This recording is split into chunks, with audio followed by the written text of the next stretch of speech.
The first thing I learned when the Mafia takes you is that silence becomes your closest companion. The second thing I learned was that silence doesn't drown out the pounding of your own heart. I wasn't supposed to be here. Not in this mansion with its marble floors and gold-trimmed ceilings.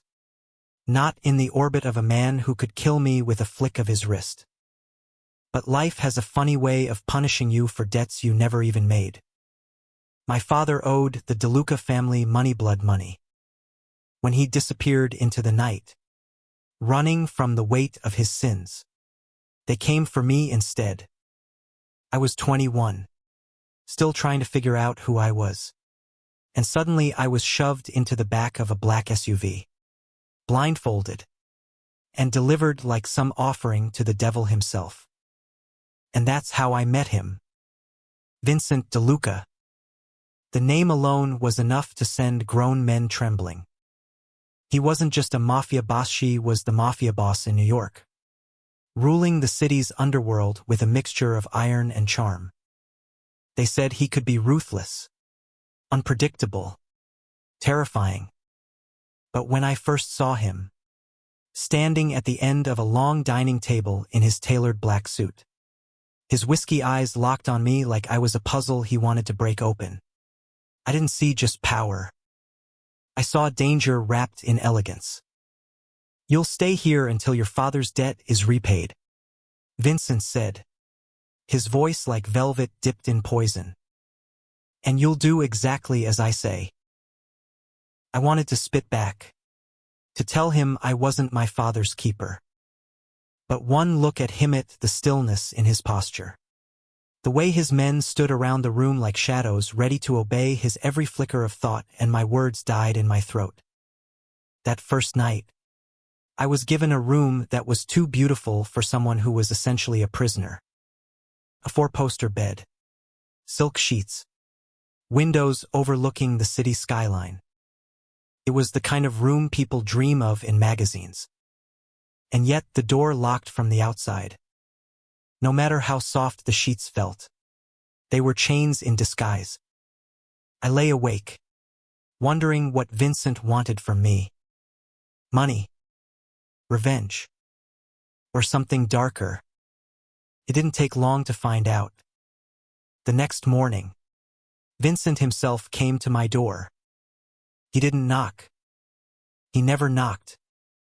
He just walked in, his presence filling every corner. He studied me the way a predator studies prey. And then, with an infuriating calm, he said, "You'll work in the house. Clean. Serve. Learn. You'll earn your keep here until your father's debt is cleared." It sounded simple enough. But nothing was ever simple with Vincent. The days blurred into weeks. I scrubbed floors that gleamed like mirrors, poured whiskey into crystal glasses that cost more than my entire college tuition, and served dinners where powerful men whispered deals that could topple empires. And through it all, Vincent watched me. Always. At first, I thought it was paranoia, but soon I knew it was real. His eyes followed me in the dining room, in the library, even when I carried trays past his office. And when our gazes met, something unspoken sparked between USA heat I tried to ignore, a gravity that pulled at me no matter how much I resisted. One night, it boiled over. I was in the library, dusting the shelves, when I heard the door close behind me. My body stiffened, already knowing who it was before I turned.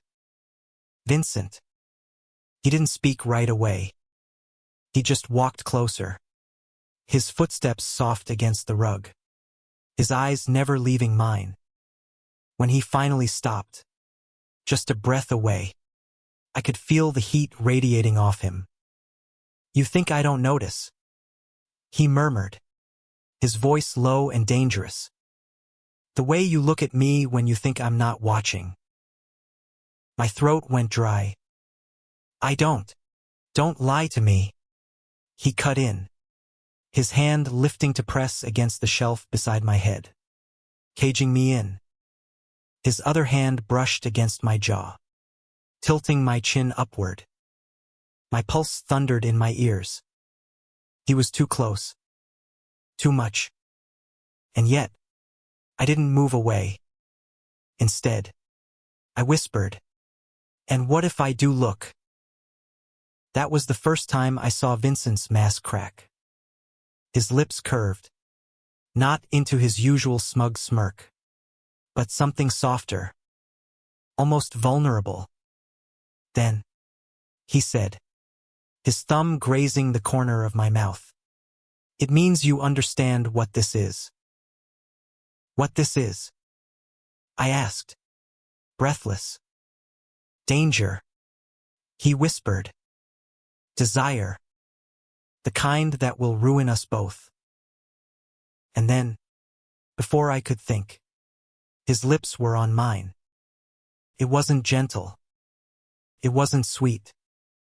It was hungry, desperate, like he'd been waiting far too long to taste what he shouldn't want.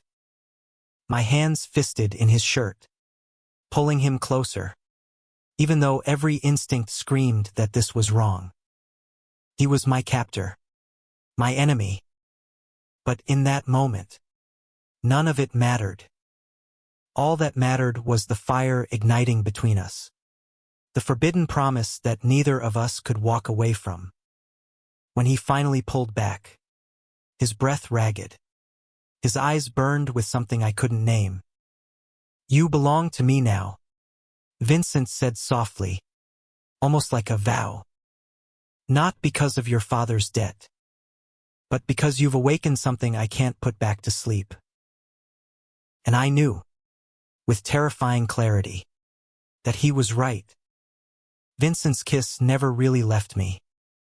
Even when he walked away that night, even when I lay on my bed staring at the ceiling, his taste lingered like a mark burned into my lips. I wanted to hate him for stealing a moment I hadn't given him permission to take, but the worst part was, I wanted more. The days after that kiss were torture in a new way. Not because Vincent threatened me. Not because his mansion felt like a cage. But because every time he walked past, every time his hand brushed against mine when I poured his drink, every time his eyes met mine across the dinner table, I felt myself unraveling. I should have resisted. I should have remembered that he was the man who held me captive, the man whose empire was built on blood. Instead, I caught myself listening for his footsteps outside my door, aching for his voice, replaying his words. And that longing came with guilt. My father's mistakes had delivered me into this world. But now I was betraying even the memory of who I used to be. I was falling for someone I was supposed to fear. The breaking point came one stormy night. I was in the kitchen, washing crystal glasses long after the others had gone to bed. Thunder cracked outside, rattling the windows. I didn't hear Vincent enter until his reflection appeared in the glass before me. "You're restless," he said, his tone low. I froze, my hands wet with soap and water. "I can't sleep." He moved closer, so close that I could feel his heat against my back. His hand reached around, taking the glass from mine, setting it aside. Then his fingers lingered, brushing over mine with deliberate slowness. "You make me restless too," he murmured. I turned, and in the dim kitchen light, he looked less like a mafia king and more like a man stripped bare. For once, there was no mask of control, no shadow of ruthlessness, just desire, raw and unguarded. That was the night we crossed the line. Vincent kissed me like a man drowning, clutching me against him, desperate and hungry. I let him, and oh, I wanted him. When he lifted me onto the counter, When his hands explored me like I was something precious he'd long forbidden himself to touch. I didn't care that he was my captor. I didn't care that the world outside would never understand. For once, I felt alive. But love in a place like this was never safe. The morning after, reality hit us like a bullet. One of Vincent's lieutenants, Marco, caught sight of us leaving the library together, our hands brushing just a second too long. Marco's eyes narrowed, and I knew then rumors would spread. And in the Mafia world, weakness could never be forgiven. That night, Vincent summoned me to his office. His expression was hard, his jaw tight, his eyes stormy with conflict. "They're watching us," he said. "They think you've become my weakness." "Aren't I?" I asked quietly. For a long moment, silence stretched between us. Then Vincent crossed the room, pulling me into his arms with a force that almost hurt. "Yes," he whispered, "and I'd rather burn this empire to the ground than let them use you against me." But that vow came with a price.